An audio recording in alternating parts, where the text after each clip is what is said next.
দলের স্বার্থেই বিরোধিতা করা বা এই বিষয়গুলো নিয়ে এবারে সংসদ হবে ইনসাফের সংসদ। যে বিষয়টি আমাদের কাছে আমার কাছে আমার দলের কাছে যেটা ন্যায় অন্যায়ের মধ্যে সুস্পষ্ট পার্থক্য থাকবে।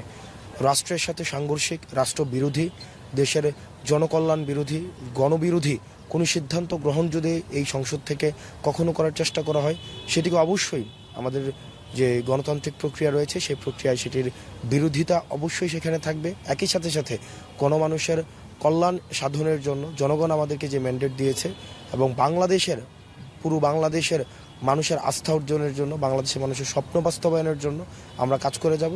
সেই জায়গা থেকে অতীতের যেই সংসদ ছিল সেখানে একটা কম্প্রোমাইজড একটা সংসদ, নেগোসিয়েশনের মাধ্যমে সরকারি দল বিরোধী দল হয়েছে, একই দল থেকে সরকার নিজেই সেট করে দিয়েছে কারা কারা বিরোধী দলে যাবে।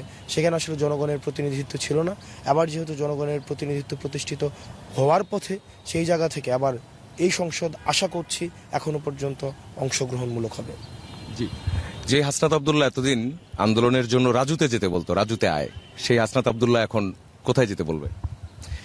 দেখেন, জনগণের যখন জন আকাঙ্ক্ষা বিরোধী যে কোনো সরকারের অবস্থান যখনই হবে তখনই রাজপথে আসার আহ্বান থাকবে, সংসদে সেটি নিয়ে প্রতিবাদ থাকবে এবং জনগণের যে মত প্রকাশের স্বাধীনতা এবং দ্বিমত প্রকাশের স্বাধীনতা সেখানে যদি কোনো ধরনের হস্তক্ষেপ করা হয় তখন আমাদের যেই আন্দোলন সংগ্রাম লড়াইয়ের যেই স্থানগুলো রয়েছে সেখানে মানুষকে সবসময় আহ্বান থাকবে যে বৈষম্যের বিরুদ্ধে, বেআইনসাফের বিরুদ্ধে মানুষ সবসময় যেন যতই কঠিন হোক না কেন ইনসাফের সামনে সবসময় ক্ষমতা মাথা দিন শেষে নত করে।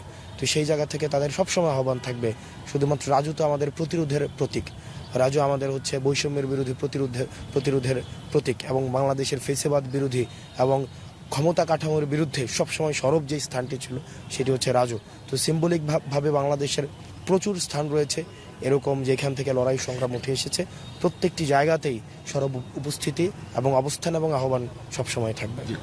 হাসনাত আব্দুল্লাহ